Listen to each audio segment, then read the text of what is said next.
बकरीद के त्योहार पे आप कुर्बानी कब करते हैं? ईद उल अजहा की नमाज के पहले करते हैं या बाद में करते हैं? कोई पहले करता हो जरा हाथ उठाए। कोई पहले तो नहीं करता ना। अल्लाह के नबी ने फरमाया मन ज़बह क़ब्ल सलात, जिसने कुर्बानी ईद की नमाज के पहले की,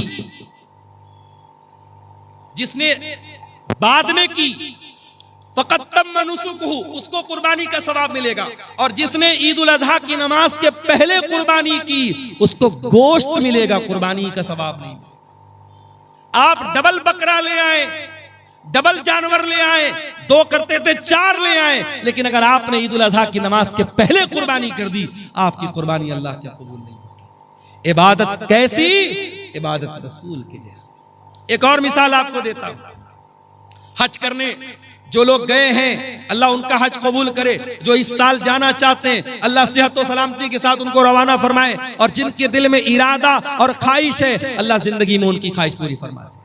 हज में आप जाते हैं, बड़े आराम से मक्का में होटल में ठहरे हुए हैं। पहले आप गए, उमरा कर लिया, उमरा करके आराम से नॉर्मल कपड़ा पहना, आराम से मक्का में होटल में रह रहे। 8 ज़िलहिज्जा की तारीख आई, नबी का हुक्म है 8 ज़िलहिज्जा की जैसे ही तारीख आई, चलो हाजियो एहराम बांधो और मक्का छोड़ के कहां पहुंचो? मिना में। मक्का में आराम से एसी होटल में कमरे में रह रहे थे। मिना में टेंट लगा हुआ है, हजारों लाखों लोग वहां हैं। वहां टेंट में हमको जाके रहना है। और वहां जाके क्या करना है? बस 5 टाइम नमाज पढ़ना है। 4 रकात वाली नमाज को 2 पढ़ना है। वहां कोई काम नहीं, सिर्फ नमाज पढ़ना है। अब कोई अल्लाह का बंदा कहे कि या अल्लाह, मैं आराम से होटल में रह रहा था, एसी में रह रहा था, हरम में नमाज पढ़ रहा था, एक नमाज का सवाब 1 लाख नमाज के बराबर मिल रहा था, मुझे मिना क्यों भेजा जा रहा है? जवाब ये मिलेगा, इबादत कैसी? इबादत रसूल के जैसी। दीन तेरी मर्जी का नाम नहीं है, दीन तेरी मनमानी का नाम नहीं है। जहां मेरे नबी का हुक्म है कि तुझे मिना जाना है, तुझे जाना पड़ेगा। 9 ज़िलहिज्जा की तारीख आई, हाजी को हुक्म मिला, चल हाजी चल, तू मिना से अरफात जा। अरफात में हाजी पहुंचा, वहां जाके ज़ोहर पढ़ लिया, असर पढ़ लिया, ज़ोहर और असर एक साथ पढ़ लिया। अब ज़ोहर से लेकर के सूरज डूबने तक 5 घंटा 6 घंटा कड़ी धूप निकली है, मई का महीना है। हाजी आराम से अपने मिना में टेंट में रह रहा था, उसको अरफात में भेजा गया है, खुले मैदान के नीचे 5-6 घंटा। क्या करना है? कुछ नहीं करना है। कोई नमाज पढ़ना है? नहीं पढ़ना है। ज़ोहर असर के बाद वहां बैठ के अल्लाह का जिक्र करना है, दुआएं करना है। यह हज का पूरा तरीका कभी आप गौर कीजिएगा। हज का पूरा तरीका हमें बताता है इस्लाम हमारी मर्जी का नाम नहीं है, इस्लाम हमारी ख्वाहिशात का नाम नहीं है, इस्लाम अपनी इच्छाओं पर चलने का नाम नहीं है। इस्लाम अल्लाह और उसके रसूल के तरीके पर चलने का नाम है। इबादत किसकी? इबादत सिर्फ अल्लाह की। और इबादत कैसी? इबादत रसूल की जैसी। मेरे अजीजों, आज अफसोस की बात है कि मुसलमान अपने आप को मुसलमान भी कहता है, नबी का कलमा पढ़ने वाला भी कहता है, और दीन में मनमानी करता है, दीन में नई नई बिदअतें निकालता है। मुसलमान भूल गया, उसके नबी अपने हर खुतबे में कहते थे, व शर्रुल उमूरि मुहदसातुहा व कुल्लु मुहदसतिन बिदा व कुल्लु बिदअतिन ज़लाला व कुल्लु ज़लालतिन फिन्नार। दीन के अंदर हर नया काम बिदात है, और हर बिदत गुमराही है, और हर गुमराही जहन्नम में लेकर के जाने वाली है। ये बिदतें हमारा दुनिया में भी जीना हराम कर रही हैं। अभी मैं नौगछिया से आपके कटिहार आ रहा था, मुझे किसी ने बताया वहां पे कोई उर्स हो रहा है। उर्स जानते हो? उर्स क्या होता है भाई? उर्स वो तारीख होती है जिस तारीख में जिसकी मजार है, जिसकी कब्र है, उसका इंतकाल हुआ है। उसके इंतकाल पर गम नहीं मनाया जाता, उर्स मनाया जाता है। क्यों? ये अकीदा रखा जाता है कि अल्लाह का वली जिस दिन उसका इंतकाल हुआ, उसकी तो सुहाग रात है। नऊजुबिल्लाह। उर्स के माने, ये मैं गलत तर्जमा नहीं कर रहा हूं, उर्स दुल्हन से बना, आरीस से बना है। गोया कि वो अल्लाह से मुलाकात कर रहा है, अपने महबूब से मिल रहा है, उसकी शादी की रात है, उस खुशी में उर्स मनाया जाता है। अस्तगफिरुल्लाह, ये है उर्स की हकीकत। और मुसलमान आज उर्स मना रहा है, पूरा नौगछिया का पूरा रोड जाम है। मेरे प्यारे साथियों, ये बिदअतें हमारा जीना हराम करती है। आज आप देख लो, इस्लाम के ऊपर अमल करने में कोई ट्रैफिक जाम नहीं होता। इस्लाम पर अमल करने में किसी के लिए कोई मसला खड़ा नहीं होता। मसला तब खड़ा होता है जब हम बिदात और खुराफात में मुब्तला होते हैं। और अल्लामा इकबाल ने सही कहा था, ये उम्मत रिवायात में खो गई, हकीकत खुराफात में खो गई। मेरे भाइयों, बिदात से बचो। चढ़ा रहा है और आप जाके पता लगा लीजिएगा, दरगाहों पे चढ़ने वाली ये चादरें ये रोटेट होती रहती हैं। जो चादर आप चढ़ाते हैं वही चादर मार्केट में बिकती है और दोबारा फिर चढ़ाई जाती है। रोटेशन चलता रहता है, एक धंधा बन चुका है। इस्लाम में न तो कोई पक्की कब्र की इजाजत है और न किसी खबर के ऊपर चादर चढ़ाने की इजाजत है। इस्लाम कब्र परस्ती का मजहब नहीं है। हमारे प्यारे नबी ने अपने इंतकाल के पहले अपनी उम्मत को खबरदार किया था, लानल्लाहुल यहूद वन नसारा इत्तखज़ू कुबूर अंबियाइहिम मसाजिद। अल्लाह की लानत हो यहूदियों के ऊपर और ईसाइयों के ऊपर, उन्होंने अपने नबियों की कब्रों को सजदा करने की जगह बना लिया। कब्रों को सजदागाह बना लेना ये लानती लोगों का तरीका है, ये यहूद और नसारा का तरीका है। मेरे प्यारे साथी, आज मुसलमान कब्र परस्ती से पहचाना जाता है। आज मुसलमानों के बच्चों के हाथ में और गले में तावीज, ये पहचान है कि वो मुसलमान का बेटा है। अरे तेरे नबी ने तो कभी तावीज नहीं पहना। तेरे नबी ने हसन और हुसैन को दुआएं पढ़ के दम किया, कभी हसन और हुसैन के गले में तावीज न डाला, कभी सहाबा ने अपने बच्चों के गले में तावीज न डाला। तुझे शॉर्टकट चाहिए, तूने इस्लाम का शॉर्टकट बना डाला। तूने नजरे बद से बचने के लिए और जादू से बचने के लिए अपने बच्चों के गले में तावीज डाल दिया। और तूने कुरान, लोग कहते हैं मौलाना साहब तावीज के अंदर कुरान लिखा रहता है, कभी जात के देख लेना, ये तावीज को मैंने खोल के देखा है, कोई कुरान वुरान नहीं लिखा रहता है। तावीज के अंदर कुरान नहीं, शिरकिया चीजें लिखी रहती हैं। या जिब्रील या मीकाईल या इसराफील, फरिश्तों को पुकारा जाता है, फरिश्तों को अल्लाह के सिवा पुकारा जाता है। और अगर 2 मिनट के लिए मान भी लिया जाए कि तावीज के अंदर कुरान लिखा है, तो कुरान तावीज में आप पहने हुए हैं, उसी हालत में बीवी से मुलाकात कर रहे हैं, उसी हालत में लेटरिन में जा रहे हैं, उसी हालत में बाथरूम में जा रहे हैं, क्या ये कुरान की बेहुरमती नहीं है? क्या ये कुरान का अपमान नहीं है? मेरे प्यारे साथी, हर उस अमल से बचो जो अल्लाह की तौहीद से टकराने वाला। याद रखो मेरे भाइयों, अगर तौहीद गड़बड़ है, अल्लाह के हम कभी कामयाब नहीं हो सकते। इसलिए कि अल्लाह कुरान में कहता है, इन्नहु मन युशरिक बिल्लाहि फक़द हर्रमल्लाहु अलैहिल जन्ना। जो अल्लाह के साथ शिर्क करेगा उसके ऊपर अल्लाह ने जन्नत को हराम कर दिया है। व मअवाहुन नार, और ऐसे इंसान का ठिकाना जहन्नम है। व मा लिज़्ज़ालिमीन मिन अंसार, और शिर्क करने वालों का कोई मददगार नहीं होगा, मुशरिक का कोई मददगार नहीं होगा। लोग कहते हैं ना सरकार का दामन पकड़ लेंगे, सरकार का दामन पकड़ लेंगे। अरे नबी का दामन और नबी की शफाअत किसी मुशरिक को नसीब नहीं होगी। अल्लाह के प्यारे नबी फरमाते हैं, कयामत के दिन मैं उसी के हक में शफाअत करूंगा जो मेरी तौहीद पर कायम, जो अल्लाह की तौहीद पर कायम होगा, जो ला इलाहा इल्लल्लाह के ऊपर कायम होगा। इसीलिए तौहीद की हिफाजत करो मेरे प्यारे साथी, मरते दम तक कभी शिर्क न करना। ला तुशरिक बिल्लाह, अल्लाह के नबी ने मुआज इब्न जबल को वसीयत की थी, ऐ मुआज इब्न जबल, अल्लाह के साथ किसी को शरीक मत करना। व इन कुतिलता औ हुर्रिकता, तुम्हें कत्ल कर दिया जाए, तुम्हें जला दिया जाए, जल जाना, कत्ल हो जाना, मगर अल्लाह की जात के साथ किसी को शरीक न करना, शिर्क मत करना। मेरे प्यारे साथियों, अपनी पेशानी को अल्लाह के सिवा किसी और के दर पे मत झुकाना।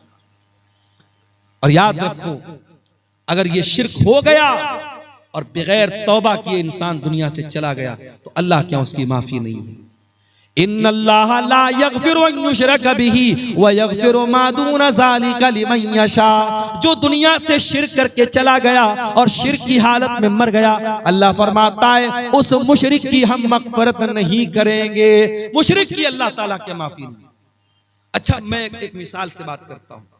मकान आपका है, घर आपका है, कोई दूसरा आकर के आपके मकान पे कब्जा कर ले और आपके मकान को अपना मकान कहे, क्या आप गवारा करेंगे?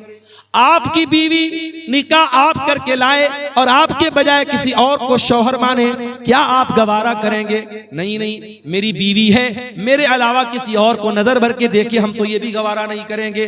जब हमारी गैरत ये तकाजा करती है कि जो चीज हमारी है उस पर किसी और का हक ना हो, अल्लाह तो हमसे ज्यादा गैरत वाला है, अल्लाह तो सबसे ज्यादा गैरत वाला है। अल्लाह की गैरत को गवारा नहीं है कि इबादत में अल्लाह के साथ किसी को शरीक किया जाए। तो इबादत किसकी? इबादत सिर्फ अल्लाह की। अब आओ जरा दूसरे सवाल पर हम गौर करें, इबादत कैसी? इबादत रसूल के जैसी।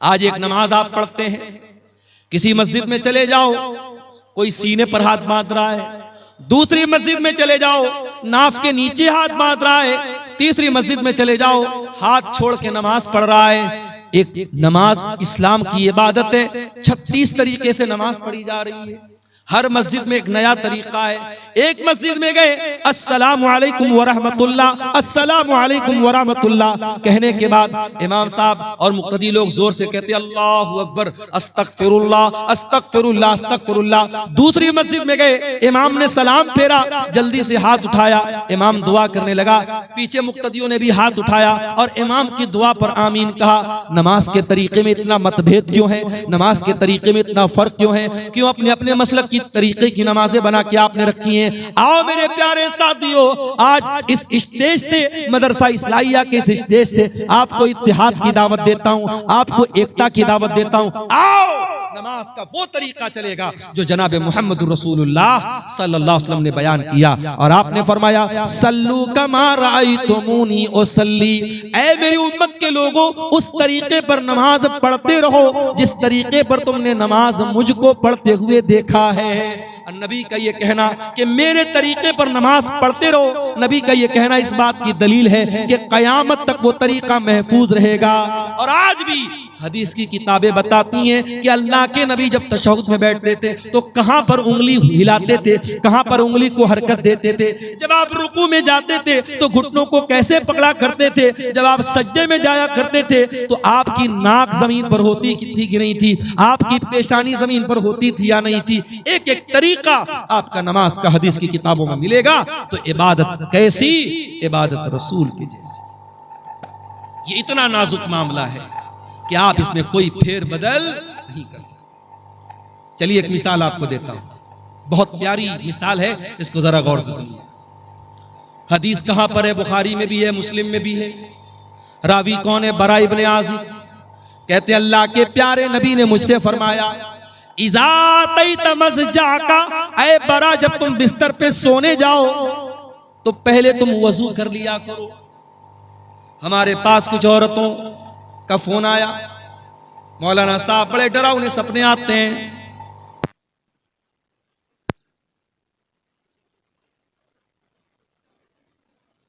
तरीका तुमको बता रहा हूं, कभी जिन्नात पे सोया करो तो वजू करके सोया करो। हमने फरमाया कि ऐ बरा जब तुम बिस्तर पे सोने जाओ तो वजू कर लो। कौन सा वजू? जो नमाज के लिए करते हो, जो जनरल वजू है, जो आम तरीका है वजू करने का। और उसके बाद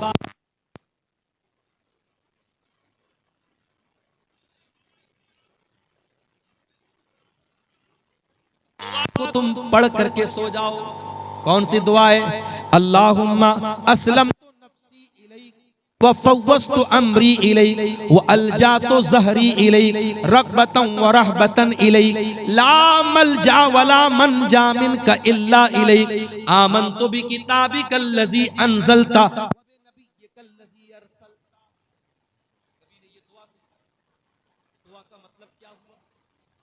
यही तो बड़े अफसोस की बात है, हम दुआएं पढ़ते हैं, दुआओं का मतलब भी जानने की कोशिश नहीं करते।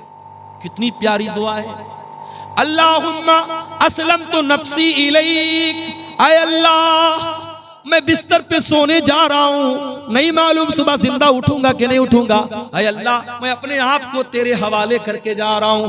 व फव्वज़तु अम्री इलैक, और आय अल्लाह मेरी तिजोरी में कितना पैसा है, मेरे बच्चों का क्या बनेगा, मेरी बीवी का क्या बनेगा, मेरे जो भी मामलात हैं आय अल्लाह मैं तेरे हवाले करके जा रहा हूं। रग़बतन व रहबतन इलैक, आय अल्लाह मैं तुझसे डरता भी हूं और तेरी रहमत की उम्मीद भी रखता हूं, तेरे अजाब का डर भी मेरे सीने में है और तेरी रहमत की उम्मीद भी मेरे दिल में है।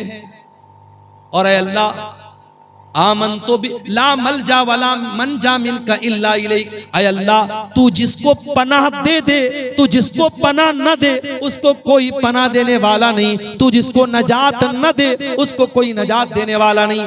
आमन तो भी किताबिकल लज़ी अंज़लता, ऐ अल्लाह मैं तेरी किताब पर ईमान लाता हूँ जो किताब तूने उतारी है। व बे नबिय्यकल लज़ी अरसलता, और मैं तेरे नबी पर ईमान लाता हूँ जिस नबी को तूने रसूल बना के भेजा। ये है दुआ का तर्जमा, दुआ का अनुवाद जो थोड़ा सा मैंने आपके सामने किया है। अब जरा गौर से सुनिए, नबी ने दुआ सिखाई, कहा कि ऐ बरा, दाहिनी करवट लेट जाना वजू करके और ये दुआ पढ़ लेना, उसके बाद कुछ मत कहना, सो जाना। अगर उसी हालत में तुम मर गए, मुत्ता अलल फितरा, तो तुम फितरत पर मरोगे, जन्नत में जाओगे। अगर ये दुआ पढ़ के मर गए तो जन्नत में जाओगे, जन्नती तुम्हारी जन्नत पक्की हो जाएगी। अगर इस दुआ को पढ़ के इसी अकीदे पर तुम दुनिया से चले। सहाबा के जमाने में मोबाइल तो नहीं था, साउंड रिकॉर्डर तो नहीं था, जल्दी से रिकॉर्ड कर लिया जाए। सहाबा तो सुन के याद करते थे। आज हमारे पास कितनी सहूलत है मेरे भाई। आज आपने ये दुआ सुनी है, मैंने जल्दी जल्दी दुआ सुनाई है। अगर आप इस दुआ को बाद में याद करना चाहें तो यूट्यूब पर आ जाएगी, आप धीरे धीरे सुन के किसी कॉपी पे नोट करके भी याद कर सकते हैं। सहाबा तो ऐसा नहीं कर सकते थे। हजरत बरा कहते हैं, मैं जल्दी जल्दी इस दुआ को दोहराने लगा, मैं रिपीट करने लगा इसको याद करने के लिए। जब मैं दोहराने लगा तो पूरी दुआ तो मैंने सही पढ़ी, बस एक जगह थोड़ी सी गलती मुझसे हो गई। नबी ने क्या दुआ सिखाई थी? आमनतु बि किताबिकल लज़ी अंज़लता व बि नबिय्यिकल लज़ी अरसलता।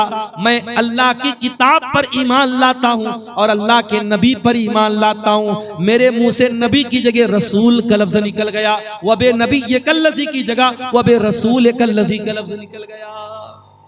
एक लफ्ज की मिस्टेक हो। और उलमा जानते हैं कि नबी और रसूल में बड़ा बारीक सा फर्क है, कोई बहुत खास फर्क नहीं है। थोड़ा सा डिफरेंस हो गया, सहाबी के मुंह से नबी की जगह रसूल का लफ्ज निकला। नबी ने इतना भी गवारा नहीं किया। नबी ने कहा, बरा रिपीट कर, दोबारा पढ़, तूने सही नहीं पढ़ी है, तुझे वही पढ़ना पड़ेगा जो मैंने सिखाया है। इबादत किसकी?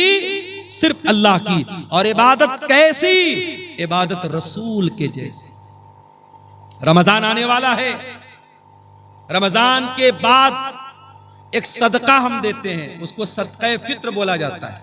आपके यहां भी सदका फित्री बोलते, कहीं की फितरा भी बोलते हैं। तो ये जो फितरा होता है, ये कब देना है? बोलो भाई, ईद की नमाज के पहले देना है या बाद में देना है? पहले देना है। अब जरा गौर से सुनना, अल्लाह के नबी फरमाते हैं, मन अद्दाहा क़ब्ल सलाती फहिया ज़कातुन मक़बूलतुन। जिसने सदक़े फित्र ईद की नमाज के पहले दिया, उसका सदक़े फित्र कबूल होगा, और जिसने ईद की नमाज के बाद दिया, उसका सदक़े फित्र कबूल नहीं होगा। फॉर एग्जाम्पल, मेरे परिवार में 10 लोग हैं, हम भाई बहन, मेरी बीवी, बच्चे सब मिला के मिसाल दे रहा हूँ, 10 लोग हैं। अब मान लो 2.5 किलो मुझे अनाज देना है सदक़े फित्र में। अब 2.5 किलो 10 लोगों की तरफ से कितना हो गया? 25 किलो। अब मान लो ईद अगले दिन है और आज रात में मैं गल्ला